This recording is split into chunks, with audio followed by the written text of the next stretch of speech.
at Slevn with H2O Partners, FEMA's training contractor with the National Flood Insurance Program. And in this session, we're going to talk about grandfathered rating or grandfathering. Grandfathered rating is typically used in conjunction with FEMA flood map changes. And essentially what it does is it allows property owners to lock in such things as flood zones and base flood elevations from prior flood maps. It does this for policy rating purposes only. For example, if a building was in Zone X and then a new map was issued that moved it into Zone AE, grandfathering can allow the flood insurance policy to be rated in the prior Zone X, even though the building is now in a Zone AE on the new map, making the purchase of flood insurance mandatory. This rule at times can lead to significant premium savings for the insured, while at the same time allowing them to fulfill their mandatory purchase requirements.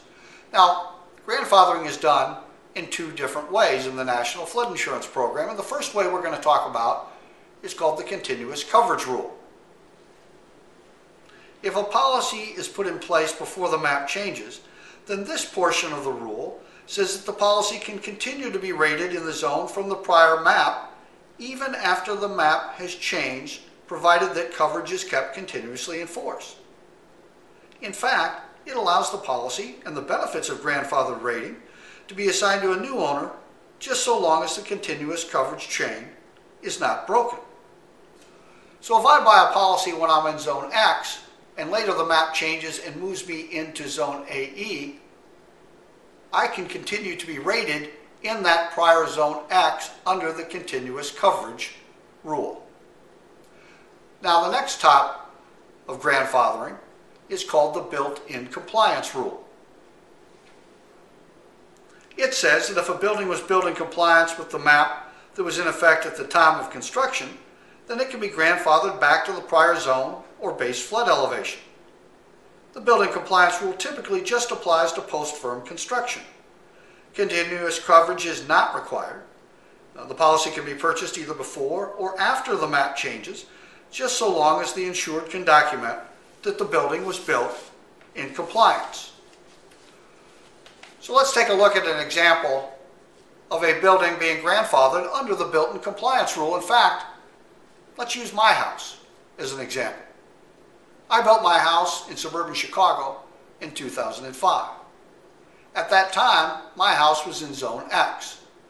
Well, if at some point in the future the flood map changes in my town and moves my building into Zone AE, the built-in compliance rule says that I can still be rated in that prior zone of Zone X just so long as I can prove that I built my house in compliance with the map that was in effect back in 2005.